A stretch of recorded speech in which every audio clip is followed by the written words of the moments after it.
تو یاد رکھیں جب ہم بھی کہتے ہیں کہ خداوند کی سلامتی آپ کے ساتھ ہو، تو یاد رکھیں آپ زندہ یسوع کی سلامتی دے رہے ہیں، اور جس کے پاس زندہ یسوع کی سلامتی ہے اس کے پاس زندگی اور خوشی ہے، اس کے پاس زندگی اور خوشی ہے۔ تو جب مسیح خدا مردم سے اٹھا تو جب ہم کہتے ہیں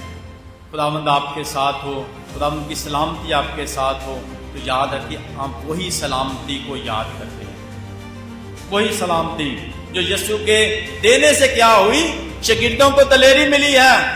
شاگردوں کو برکت ملی ہے،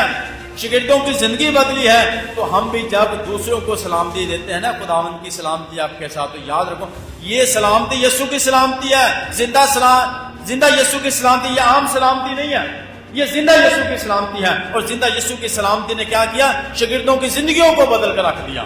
زندہ یسوع کی سلامتی نے ان کو آزاد کر دیا، زندہ یسوع کی سلامتی نے انہیں دوبارہ سے زندہ کر دیا جو مردہ ہو چکے تھے۔ تو یہ عام سلامتی نہیں ہے، یہ یسوع، زندہ یسوع کی سلامتی ہے جو زندگیوں کو بدل دیتی ہے اور غموں کو خوشیوں میں بدل دیتی ہے۔